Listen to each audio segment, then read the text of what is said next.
Welcome to Eggcellent Adventures, where I, your host Reec Swiney, take a step away from my duties as a radio and TV personality and give you a first-hand look at my other love, backyard chickens and homesteading. Take a listen to conversations I have with others who are in farming, homesteading, and connected brands. And some of those conversations go a little like this. She does say I have too much, though. She says I have too many, but I don't think I have enough. The chicken math started mathing. Yep, it's never ending. I only started with like 4 laying hens. Now I have over 100 chickens and geese and quail. So the first question we ask everybody that comes on to the Eggcellent Adventures, what was your old cluck moment? The first thing that comes to mind is when the first time I got locked inside one of my own chicken coops. We talk about the highs, the lows, and everything in between. Now let's see who's on this episode of Eggcellent Adventures. Welcome back to another Eggcellent Adventures. Reece was right here checking in from Media Campus West, where we do our broadcasting from. Right across from Blackyard Chickens, you know, the chicken folks that we are. We have to bring on another person who has an incredibly amazing story. Her excellent adventure is absolutely that. Without further ado, the young woman coming all the way from the Midwest, Wisconsin, is our first Wisconsin guest, part of our Purina family too. The Purina squad is in the building. We have none other than Scarlett Solomon, the Melanin Milkmaid and owner of Loveland Acres, in the building for an excellent adventure. What's going on, mama? How you doing? Yes. Hey, thank you for that beautiful introduction. I'm doing good. How are you? I'm great. I love to see the background. You got your overalls. That means you've been working this morning. Yes, milking and planting and gathering, all that. You got a lot of stuff that I want to actually personally talk about, because you have some things that I just got that I want to know about. I know you'll be able to give me some insight. But first and foremost, for those that aren't familiar with your story, it's an incredible story.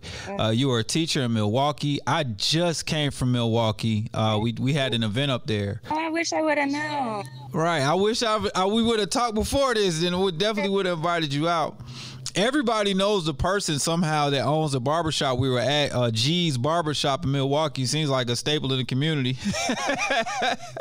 Yep. So we had an event there. We got to speak at a couple of different schools. That's beautiful. I love it. Yep. And you were a teacher in Milwaukee, but you had to stop because you were having some health situations. Can you kind of tell people about that, and then we'll get into your excellent adventure? Yeah, absolutely. So I was teaching in Milwaukee. I loved what I did. It was more than just teaching for me. It was about creating community and family with the students that I had. And then I got diagnosed with another illness called gastroparesis, and that is paralysis. You out in the country, and your connection was breaking up just a little bit, but I did get a gist of it, and I'm a little familiar with your story. You get diagnosed with lupus, and then another disease that's kind of crippling and debilitating, causing you to crawl to the bathroom almost, and trying to just get through everyday regular things that we take for granted. There's a we can eat lunch and be okay. You can't do those things. You got chronic back pain, stomach pain, paralysis, and loss of mobility, right? Yeah. And you go to these different doctors. You have to stop teaching because you're not able to be in the classroom, not able to be out in public, really. So you have a course correction, as I like to call them, and you say, you know what, let me start researching myself to find a holistic approach to what to do. And somebody says, get goats. Yep, that was God. Nothing but God. He said, get goats. And I said, get goats. And he said, get goats. So away I went researching, what goats could do, not only, for our land and for, our kids at the time. They were young. For myself, that I found out that raw dairy milk, raw goat milk, would be the answer for my issues. And so I got goats. We started milking them. It was at a point when my doctors had said, basically, you're slowly starving to death. Starting raw goat milk, milked my goats, put myself on goat milk fast, basically, and started seeing the difference in my body. I was able to hold that down. I was able to not be quite as tired because, you know, goat milk, raw milk in general has every nutrient that your body could possibly need. Sheep that we milk, we got a Jersey cow that we milk, we got another heifer coming up. So it's all about the milk and the dairy around here, and everything else kind of comes after that. I can't believe milk hasn't put you on billboards or posters yet. I love this story. When you say raw, do you pasteurize it all? Do you boil it, or you just straight from the animal? The only thing that I do from animal to the house is I bring the milk in, I filter it so that if there's any little dust particles or hairs or anything like that fell in there, that all gets cleaned out, and then we just get it in the fridge as quickly as I can to get it nice and cool, and it is delicious. The difference, I didn't even drink milk. This is what's so wild. I didn't stand milk, and I could not believe that I was being told to get goats and to drink their milk, and then goat milk. I was, to be honest, I was disgusted by it at first. I was like, I don't know about this, but it is delicious. Anybody that has tried it on our farm, they are amazed at the difference between the way that our Jersey milk tastes, our goat milk tastes, compared to what you would get in the store. It's definitely a difference. People say that about our eggs, our backyard chicken eggs. They say it tastes like you put butter in these eggs. I'm like, no, this is how it's supposed to taste. Exactly. It's love and raising them right. We've reached that part of the show where we hook you up with some insider information, and this week it's all about eating, pet, and pasture. And I got a 20% discount code for you. As farmers, we know the love and care it takes to raise happy and healthy animals. So choose the best when it comes to bedding, premium cut Timothy hay, and treats for your furry and feathery friends. So if you're looking for super absorbent hemp bedding or nesting pads for your laying ladies, look no further than Eaton Pet and Pasture. Check them out right now at EatonPetAndPasture.com, and first-time shoppers get a 20% discount by typing in Reece at checkout. That's REEC at checkout. Now let's get back to another excellent adventure. Absolutely, man. That is an incredible story. So, did you have beforehand, before you got into this stuff, did you have any farm experience or experience with like the outdoors and animals and homesteading? Yeah, so I'm adopted, and my adoptive dad, his family had livestock farms. So I grew up raising the runts of sheep and goats and geese and different poultry. I would get all the runts, and I would raise them for different meals. I didn't know that at first as a kid. I just thought it was great, and then I got old enough to ask, where did Wiggly go? Yeah, like, where are they going? You bring them every year, but where the other ones go? My dad said, hey, that's what we're eating for Easter, for what meal, and I felt pretty good about that. I felt like a farmer at that point, like a little farmer. I was helping my family, and that just really stuck. It was also kind of my escape from this world, being the barns and stuff like that. The animals don't care. The animals didn't care that my hair was all over the place as a child. All of that. So it really, really left a large impression on my life. And just kind of like the care for others, knowing where your food comes from, to not be wasteful, learning how to eat stuff that maybe you wouldn't necessarily eat, but because you raised it, it's important to use. Right. I see you taking an education, like you just can't shake being a teacher. So I see you, that education falls right into what you're doing now. You have people come out to you guys' farm and you show them the way. Can you tell us a little bit about that? Yeah, so the biggest way that we start getting folks involved is through our home hatch program called Chickens and Littles. So basically we have a bunch of incubators that have been community sponsored, and we provide families with incubator and all the eggs needed to fill the incubator, a little brooder tote that's got a great little Purina sign. Purina is stepping up and helping us out this year, so we are so thankful. Seeing some kids run around in the grass and chasing chickens and goats and stuff, it's just rewarding within itself. It's It is the best. Like, I mean, yeah, so blessed to be able to share this with them for sure. Could you imagine you being in this space now when just not too long ago you were in a position where you could barely even get to work and walk and you know, you're just sitting in the house trying to figure out the next move? Right, glory be to God on that. Amen. Yes, and amen for sure. No, not at all. I mean, my dream, I have been telling people since I was probably knee-high to a grasshopper, about 5 years old, that I was going to have a cow someday. My dad, you know, my adopted dad, he'd pitch a fit and be like, what you going to do with a cow? I'm like, I don't know, but I want one.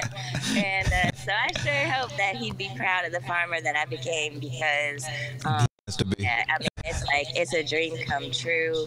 It's a blessing, and it's an amazing feeling to still be able to work with children, but in a way that suits my body and I feel like suits them better.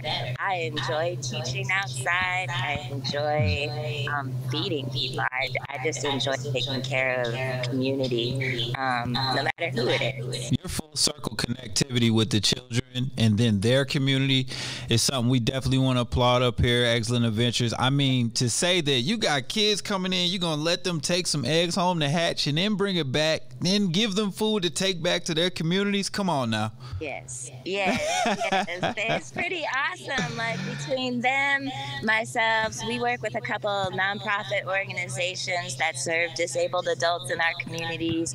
But all of our efforts combined, we put over 800 eggs in food pantries, free fridges. We put over 2,500 pounds of produce into food pantries, free fridges, to families that needed it. And we just run purely on donation. You know, whatever we have, we're just trying to get it to other people. Nah, you guys are doing an amazing job. We want to give you just the biggest round of applause and flowers for that. So it's just great to pull you for a second to talk to you.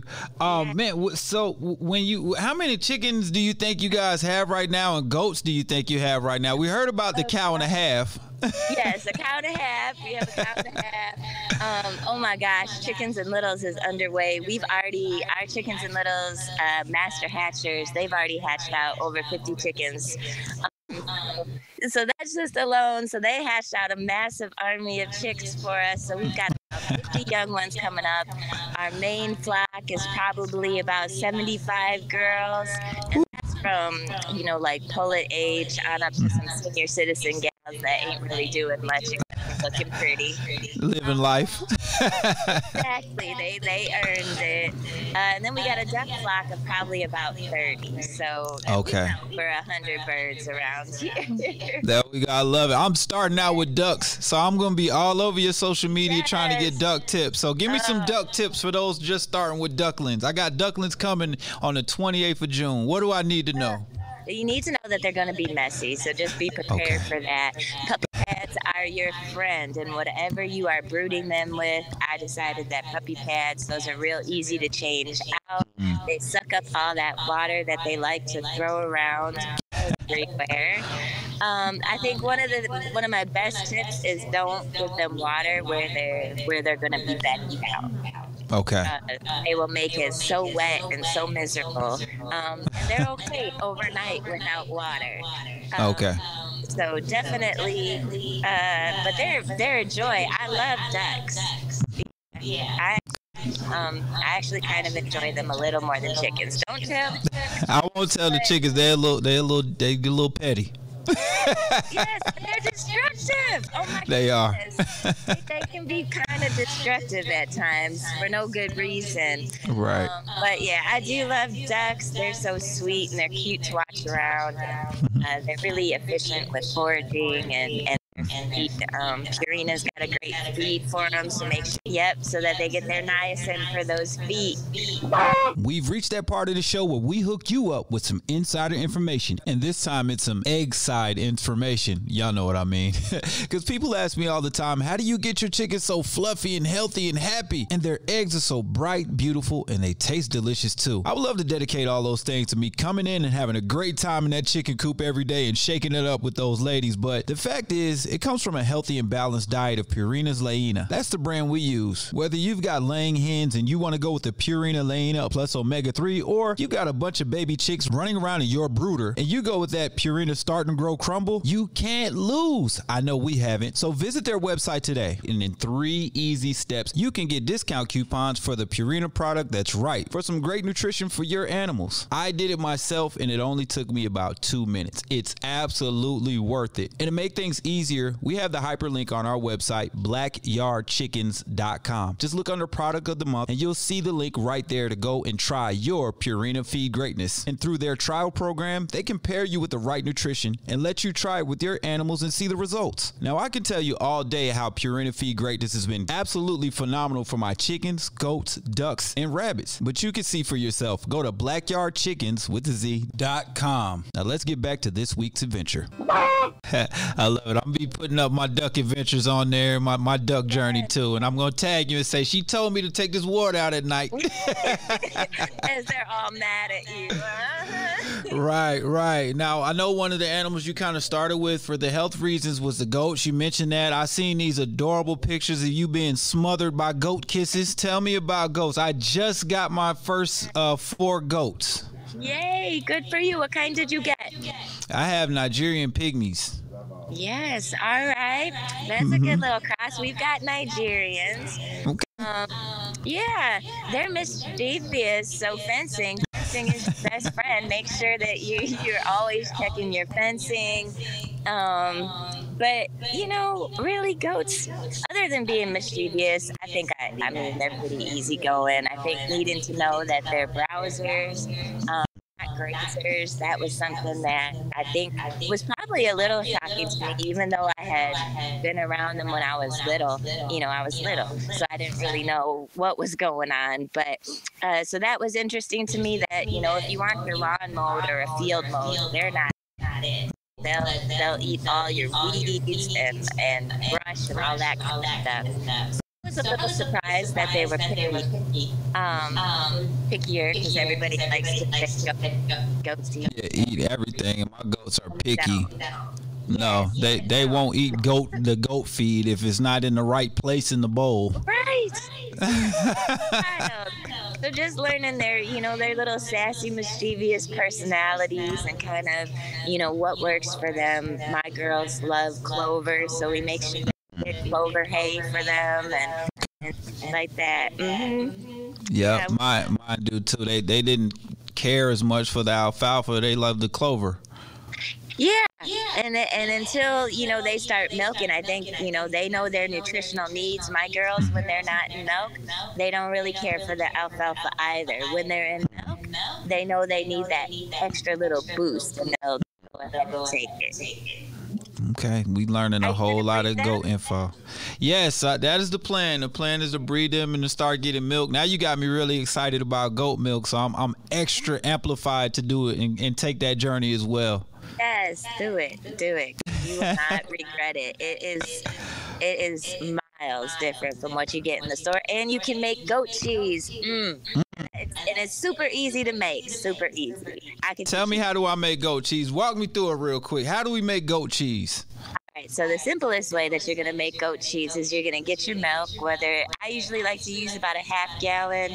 So you're going to warm that up just to under boiling. You're going to see little bubbles around the of the pot. Yep, exactly. Once you see those little bubbles start, that's nice and warm enough. It'll be like around 86-ish degrees, somewhere in there. Then you're going to use about a quarter cup of vinegar, and then it in, and it'll start separating the curds and whey. You start seeing that separation, you're going to go ahead and let it sit for about 10-15 minutes. Then you'll drain off all that whey. You'll use a piece of cheesecloth. Drain that whey into a pot. What's left in your cheesecloth is your goat cheese. Okay, I love it. I never knew what to use cheesecloth for until I was today years old when I learned what to do with cheesecloth. So thank you. You are welcome. Right? I had used it only for crafts before I started farming. So. Oh, right. That's what I'm saying. It was like clothes for my daughter's dolls. Right. Exactly. Absolutely. Now tell me about your crew. I see the T-shirts with the Goat Gang and all of that stuff. Tell me about the crew. My crew. Oh, they are an amazing group of young people that have been with us since 2020. Wow. I have so much love for each and every one of them. They are young people that are change makers in the community of Milwaukee, each working in their own kind of different area, but basically it's all about spreading love and making sure that we are taking care of ourselves, each other. Our brothers and sisters, they are amazing. They come out here weekly. They also pick up food. They help teach the little ones, so they get their own little lessons on things that they want to learn. And then in turn, to solidify that, when it comes to the open farm days, I sit back and take pictures and I let them go. So it looks like we have a little technical situation with Scarlett's feed, and it's okay. Well, we appreciate her joining us today for that excellent adventure. What we're going to do is come back. We're going to have her come back, and we're going to have part 2 to this incredible journey, because we want to ask her some questions. We want to ask some questions about her newfound cow journey. We also want to talk about a little bit more about the goats and get a little bit of some insight on some of her daily things that she is eating and producing at her own farm that has helped her with her health, because I know some other people out there that may want to share this information, because for her to overcome lupus and also a gastro situation with natural raw goat milk is incredible, and we need to share that story. Thanks for tuning in to another episode of Eggcellent Adventures, powered by Blackyard Chickens. Now, if you think you want to raise your own backyard flock, here's the site for you, blackyardchickens.com. We make entertaining videos about raising baby chicks from scratch. You know what I mean by from scratch, right? Or maybe you want to learn how to take care of your own big chickens or hens and get those fresh eggs, building a coop or buying a coop, having the necessary things inside that coop to get great egg production. You'll learn a lot of the neat tricks I've picked up along the way from other chicken enthusiasts, and you can get pretty eggs just like those. So follow us on social media and check us out on our YouTube channel.